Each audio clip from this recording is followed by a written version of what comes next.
এই সরকার দায়িত্ব গ্রহণের পরে কুষ্টিয়া, ঝিনেদা, চুয়াডাঙ্গা, মেহেরপুরে মব সন্ত্রাসের কোনো উদাহরণ কি আপনাদের কাছে আছে? যদি থাকে আমাকে দেন, আমি দেখব।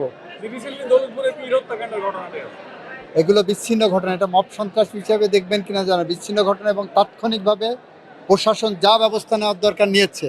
আপনাকে যদি প্রশাসনের ওই জায়গায় দায়িত্ব দেওয়া হতো, আপনি এর থেকে বেটার কি নিতে পারতেন, সেই সাজেশনটা আমাদেরকে দেন, আমরা সেটা গ্রহণ করব। এই এলাকার উন্নয়নের পদক্ষেপের মধ্যে আমরা রেল লাইনের চিন্তা করছি, আমরা চিন্তা করছি দ্বিতীয় পদ্মা সেতুর, আমরা চিন্তা করছি কৃষি বিশ্ববিদ্যালয়ের, আমরা চিন্তা করছি মেডিকেল কলেজগুলো আরও বাড়ানো যায় কিনা। আমরা পিছিয়ে পড়া অবহেলিত জনপদ, আমাদের ন্যায্য হিস্সা এতদিন বুঝে পাইনি, আমরা সেই হিস্সাটা বুঝে চাই।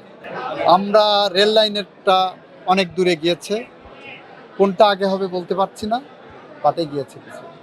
বাংলাদেশের ইতিহাসে বাংলাদেশের মানুষের ভোটের কালির দাগ মুছে দেওয়ার আগে মাননীয় প্রধানমন্ত্রী তার দেওয়া কথা রেখেছেন। উনি বলেছিলেন ক্ষমতায় গেলে 10,000 টাকা পর্যন্ত কৃষি ঋণ মওকুফ করবেন।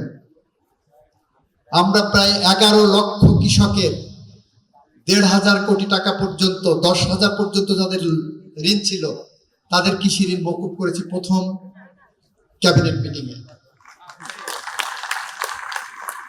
আমরা ফ্যামিলি কার্ডের পাইলট প্রজেক্ট চালু করে প্রথম দিনেই 38,000 ফ্যামিলি কার্ড ইস্যু করেছি। পর্যায়ক্রমিকভাবে আমরা 4 কোটি ফ্যামিলি কার্ড ইস্যু করব বাংলাদেশের প্রতিটি ফ্যামিলির জন্য। আমরা ইতিমধ্যে কৃষি কার্ডের উদ্বোধন করেছি, যার উদ্বোধনের অন্যতম অংশীদার ছিল 16 কোটি মানুষ। হানাহানি, রক্তপাত এটা থাকবেই। রাজনৈতিক বিরোধ এটা আদর্শিকভাবে থাকবেই। এই স্টেজে যারা বসে আছেন তাদের অধিকাংশের সাথে আমার রাজনৈতিক বিরোধ আছে, তাদের অধিকাংশের সাথে আমি রাজনৈতিকভাবে একমত নই, কিন্তু আমাদের চিন্তার ঐক্য,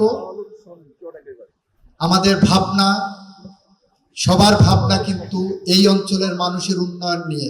এখানেই আমাদের রাজনৈতিক চিন্তার ঐক্য আছে।